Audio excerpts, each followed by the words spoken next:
গাজার মতো অবস্থা বাংলাদেশের না হোক এটা চান, এদেশে শান্তি সমৃদ্ধি চান, তাদেরকে আগামী নির্বাচনে ইসলামের পক্ষে, কোরআনের পক্ষে, সত্যের পক্ষে ঐক্যবদ্ধভাবে রায় দেওয়ার জন্য প্রস্তুত থাকতে হবে। আপনারা কি তৈরি আছেন? ইনশাআল্লাহ। এজন্য আমি আর বেশি কথা বলবো না। আমার জন্য দোয়া করবেন, আমার পরিবারের যারা আছে তাদের জন্য দোয়া করবেন। মৌলানা সাবের আলীর সন্তানরা যারা আছে তারা অনেকে মাদ্রাসা থেকে পড়ালেখা করে আলেম হয়েছেন, আপনাদেরকে সালাম জানিয়েছেন। আপনারা আমাদের পরিবারের জন্য দোয়া করবেন। আমাদের আইয়ুব ভাই আছেন, জিয়াউর রহমান ভাই আছেন, ওনারা কষ্ট করছেন, এই এলাকার তরুণরা কষ্ট করছেন।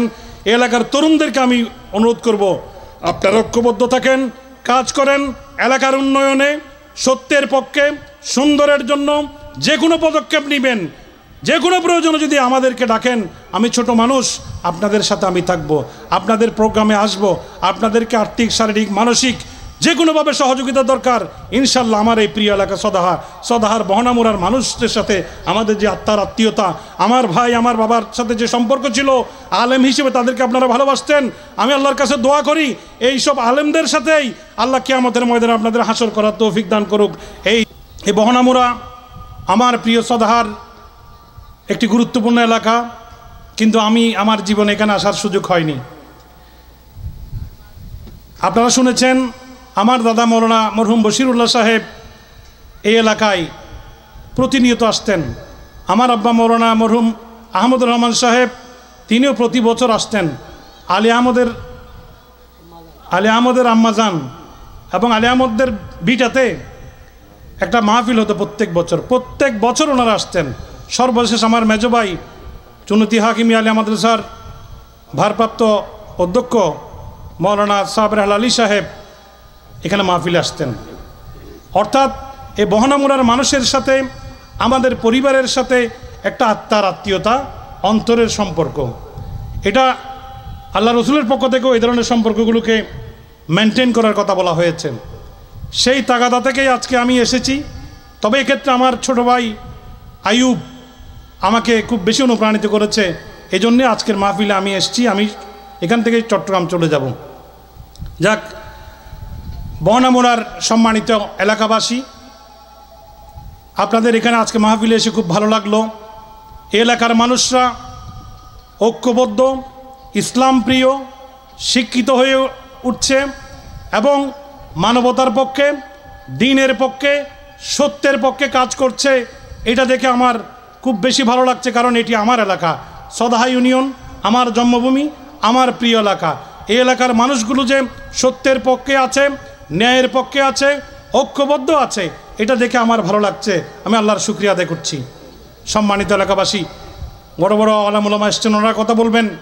আজকে এমন সময় তাফসীরুল কোরআন মাহফিল হচ্ছে, এই আজকের দিনে, যেই সময়ে ফিলিস্তিনের মুসলমানদের উপরে ইসরায়েলি সৈনিকদের পক্ষ থেকে নির্বিচারে পৈশাচিকভাবে বিমান হামলা, বোমা হামলার মাধ্যমে এমনভাবে হত্যা করা হচ্ছে মুসলমানদেরকে। বোমার আঘাতে মুসলমান শিশু নারীদের লাশ আকাশের দিকে উঠে গিয়ে আবার নিচে পড়তেছে। মুসলমানরা ফুটবলের মতো লাতির ফুটবল হয়ে গেছে গোটা পৃথিবীতে। আজকে পৃথিবীতে 600 কোটি মুসলমান থাকার পরেও নিশ্চুপ নীরব হয়ে আছে। আমরা তাফসীরুল কোরআন মাহফিল করছি, ঈদ পালন করছি, কিন্তু আমার ভাই বোনদেরকে ফিলিস্তিনে আজকে নির্মমভাবে হত্যা করে গাজা এবং রাফাকে পৃথিবীর ইতিহাস থেকে মুছে দেওয়া হচ্ছে। মুসলিম শাসকরা চুপ করে তাকিয়ে আছে। আজকে তাফসীর মাহফিল করছি, ঈদ পালন করছি, আনন্দ ফুর্তি করছি। মুসলমানরা নাকি একে অপরের ভাই, একই অঙ্গের, একই শরীরের অংশের মতো। আমার শরীরে যদি কোথাও ব্যথা পাই, একটি কাঁটা ঢুকে, আমার শরীর অন্য জায়গায় কবর হওয়ার কথা। আজকে আমাদের ঈমান আকীদা এত বেশি নষ্ট হয়ে গেছে, আমাদের অনুভূতি এত বেশি নষ্ট হয়ে গেছে। প্যালেস্টাইনের মুসলমান নারী পুরুষদের উপরে নির্বিচারে যে বোমা হামলা চলছে, নির্বিচারে গুলি করে মেরে ফেলতেছে। আমার বাংলাদেশের মুসলমানদের বা পৃথিবীর মুসলমানদের যেই পরিমাণ প্রতিক্রিয়া প্রতিবাদ হওয়ার কথা ছিল, সেই পরিমাণ প্রতিক্রিয়া প্রতিবাদ হচ্ছে না। মুসলিম শাসকরা আজকে মুনাফিকি করছে, এইসব ইসরায়েলকে সহযোগিতা করছে, চুপ করে তাকিয়ে আছে। আর ওই প্যালেস্টাইনে নারী শিশুরা আল্লাহর কাছে চিৎকার করে বলছে, হে আল্লাহ, তোমার পক্ষ থেকে আমাদের জন্য সাহায্যকারী পাঠাও। এই মুসলিম জনপদ থেকে আমাদেরকে বের করে নাও। এই কান্না কি আমরা শুনতে পাচ্ছি? আমরা এখনো হিসাব করছি ক্ষমতায় কে যাব, কে চেয়ারম্যান মেম্বার হব, আগামী দিনে কে সরকার গঠন করবে। কিন্তু আমার দেশের মতো মুসলমানরা আজকে এমন কঠিন সময় পার করছে, এটা নিয়ে আমাদের মাথা ব্যথা নাই। যদি আমরা তাদের এই কঠিন সময়ে, মুসলমানদের এই দুর্দিনে যদি আমরা চিৎকার না করি, প্রতিবাদ না করি, মুসলমান হিসেবে যদি ঐক্যবদ্ধ হয়ে যার যতটুক ক্ষমতা আছে সেটাকে কাজে লাগিয়ে যদি আমার প্রিয় ভাই নির্যাতিত মুসলমানদের পক্ষে না দাঁড়াই, কিয়ামতের ময়দানে আল্লাহর কাছে আমাদেরকে আসামির কাঠগড়ায় দাঁড়াতে হবে। ঠিক কিনা বলেন? সুতরাং ভাইরা আমার, এই পৃথিবীতে কেউ চিরস্থায়ী হবে না, কোনো ক্ষমতা চিরস্থায়ী হবে না, কিন্তু মুসলমান হিসেবে মুসলমানদের যে কান্না চিৎকার আমাদের কানের মধ্যে পৌঁছতে হবে। আজকের এই তাফসীর কোরআন মাহফিল থেকে আমাদের এই শিক্ষা গ্রহণ করতে হবে। মুসলমানরা একটা জাতি, মুসলমানরা দেশ হিসেবে আলাদা আলাদা সীমারেখা থাকতে পারে, কিন্তু মুসলমানদের একটি পরিচয়, তারা মুসলমান। পৃথিবীর যেই প্রান্তেই হোক, আমার ভাই বোনদের উপর যদি নির্যাতন চলে, হত্যাযজ্ঞ চলে, আমরা প্রতিবাদ করব। আমরা কি রাজি আছি? এবং প্যালেস্টাইনে সেটা চলছে।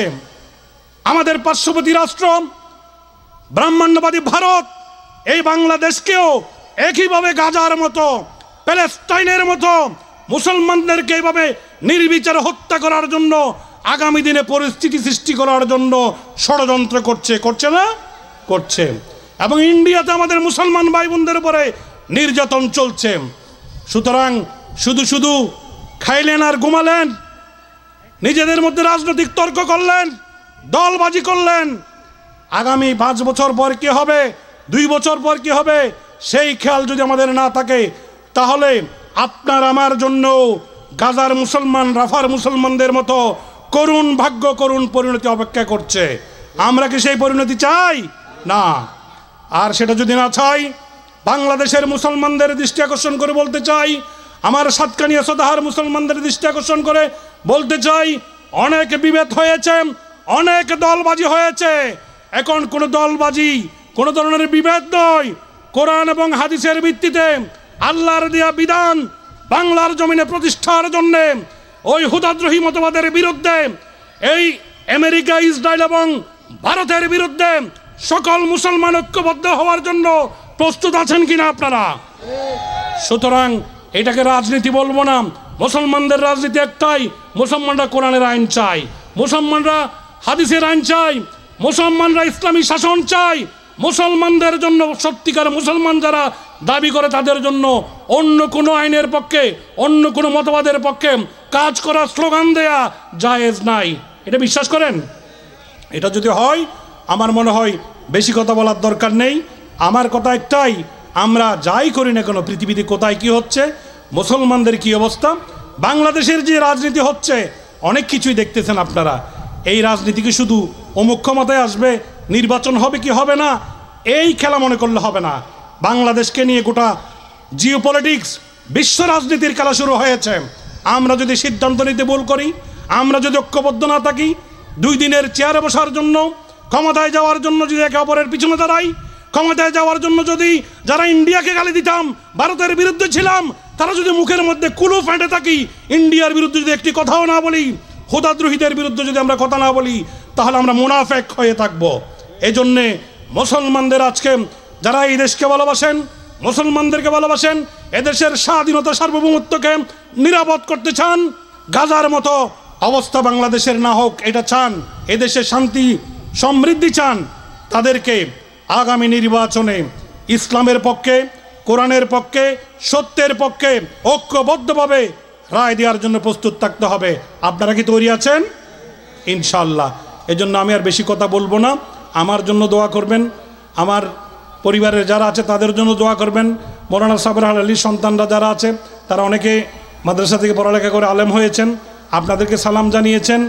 আপনারা আমাদের পরিবারের জন্য দোয়া করবেন। আমাদের আইয়ুব ভাই আছেন, জিয়াউর রহমান ভাই আছেন, ওনারা কষ্ট করছেন, এই এলাকার তরুণরা কষ্ট করছেন। এই এলাকার তরুণদেরকে আমি অনুরোধ করব, আপনারা ঐক্যবদ্ধ থাকেন, কাজ করেন, এলাকার উন্নয়নে, সত্যের পক্ষে, সুন্দরের জন্য যে কোনো পদক্ষেপ নেবেন। যে কোনো প্রয়োজনে যদি আমাদেরকে ডাকেন, আমি ছোট মানুষ, আপনাদের সাথে আমি থাকব, আপনাদের প্রোগ্রামে আসব, আপনাদেরকে আর্থিক, শারীরিক, মানসিক যে কোনোভাবে সহযোগিতা দরকার ইনশাল্লাহ আমার এই প্রিয় এলাকা সদাহার বহনামুরার মানুষদের সাথে আমাদের যে আত্মার আত্মীয়তা, আমার ভাই আমার বাবার সাথে যে সম্পর্ক ছিল, আলেম হিসেবে তাদেরকে আপনারা ভালোবাসতেন, আমি আল্লাহর কাছে দোয়া করি এই সব আলেমদের সাথেই আল্লাহ কিয়ামতের ময়দানে আপনাদের হাসর করার তৌফিক দান করুক। এই দোয়া করে আপনাদের কাছে আবার দোয়া চেয়ে আমার কথা শেষ করছি। ওমা তৌফিক ইল্লা বিল্লাহ। আসসালামু আলাইকুম রহমতুল্লাহ।